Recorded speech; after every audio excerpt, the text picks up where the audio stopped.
Hey, boys and girls, Mr. McAvoy here to do Friday lesson for Canvas for today. I'm going to show you the memory jogger because this is the assignment you are going to do right here. And the answers are in there as well. There's a video for each problem, problem A, problem B, problem C, and problem D. So make sure after you complete the problem, you look at the videos because the videos should be watched after, not before the memory jogger, because there's a video to show you how to do it. So I'm just going to kind of walk you guys through these. So when you read the question here, you can figure out what operation you need to use to solve problem A. Carnival had 954 pieces of candy in 6 buckets. If each bucket had an equal number of pieces of candy in each bucket, how many pieces of candy were in each bucket? So ask yourself, multiplication or division? Is something being divided up? So that's the thing. Before you solve it, decide what operation you're going to use. And remember the computations you learned in class. If you use the standard algorithm, if you use the partial products, partial quotients, okay? And then after you solve it, watch the problem A video after you're done. Problem B, list 6 factors of 18. Remember, factors are numbers that go into a number. For example, 1 goes in every number, 2 is a factor of 18. Okay, and see if you can figure out the other ones.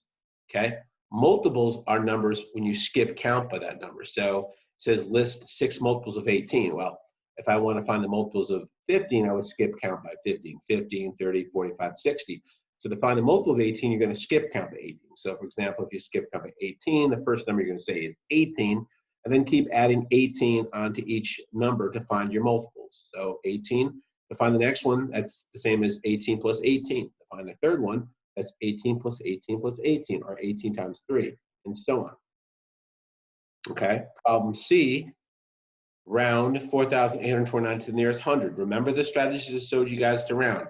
You put an arrow above the number that you want to round. So if it says to the nearest 1,000, you put an arrow above the 4, and then you circle the number to the right. Remember the rules of rounding. 5 or more, you round up. Less than 5, you round down, which means the number stays the same. So you can round this number to the nearest 1,000, to the nearest 100, to the nearest 10. Okay? Now, we have a word problem here. Ms. Fletcher's class has a goal to spend a total of 10,000 minutes in Dreambox this month. 20 students played Dreambox for 93 minutes this week. 30 students play Dreambox for 29 minutes each week. Estimate to the nearest 100 how many more minutes they need to achieve this goal. Well, estimate, we know we're rounding, right? So 20 is already rounded, so I can leave that alone. But 93, if I want to round that number to the nearest 100, that would be, to the nearest 100 would be 20 times 100. 30 is already rounded. I don't have to do anything with that, right? Okay. If I want to round 29, what number would make sense?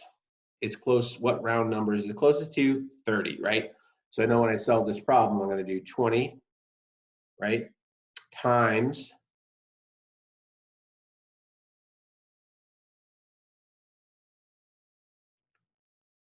20 times 100, and then I'm going to do 30 times 30. And I'm going to get the answers to those. I'm going to add up those two numbers. And then obviously it says how many more minutes do they need to achieve to reach their goal. Okay, I'm going to write multiply 20 times 100, and I'm going to multiply 30 times 30. Add up those numbers and subtract from 10,000, right? Problem D, and again, after you're done, watch the video to see if you did it correctly, okay?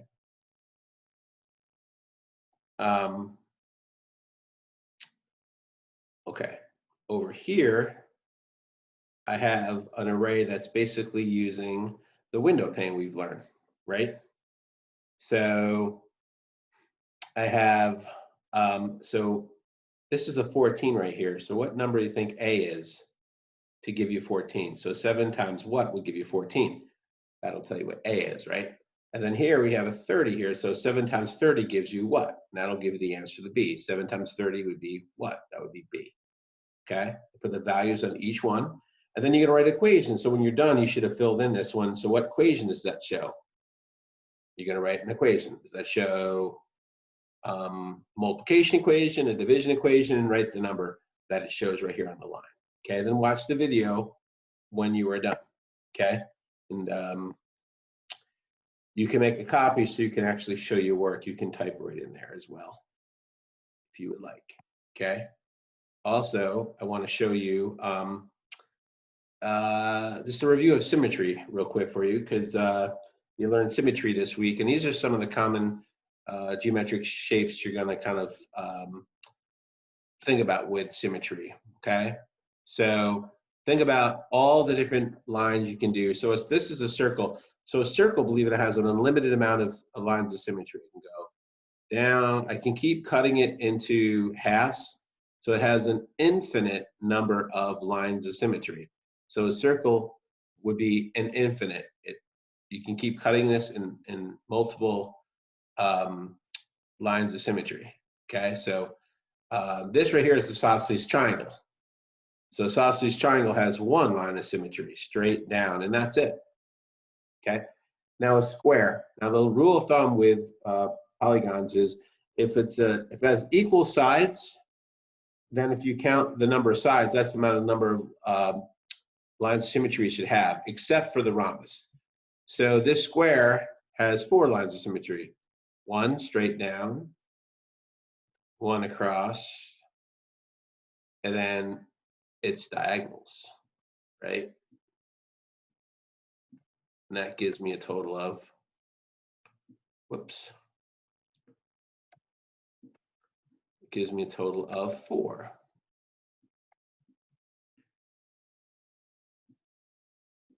Okay, now let's look at my triangle here, figure D. Now, this rectangle doesn't have equal sides.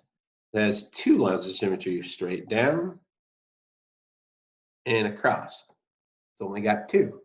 The diagonals of a rectangle are not symmetrical, because if you were to fold that on those lines of symmetry, it would not, they would not match. This is a regular hexagon, has 6 sides. All the sides are equal. Now, again, if this is a regular hexagon, it should have 6 lines of symmetry. So we can test it. 1 straight down, 2 across, 3, 4,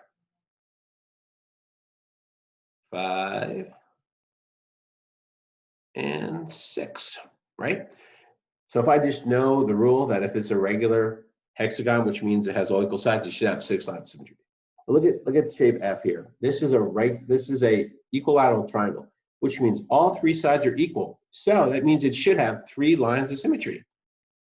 1 straight down, and another one from this corner to this line, and the third one right here. And it makes sense because it's an equilateral triangle, so you have 3 lines of symmetry. Here's my rhombus. Rhombus has all equal sides. So this is the exception.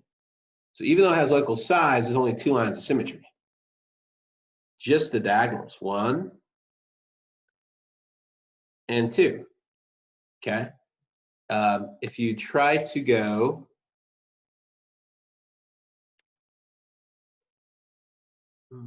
let's use this one right here. If you try to go like this, that is not a line of symmetry, because if you fold that on that blue line, it won't match. So a rhombus only has 2 lines of symmetry. Here is an isosceles trapezoid. We've got 1 line of symmetry. Go back to my green line. Right there. That is it. 1 line of symmetry. And this arrow here, this arrow shape, again, just 1 line of symmetry straight down. Okay.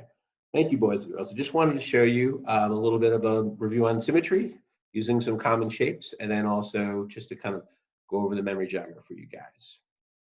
All right.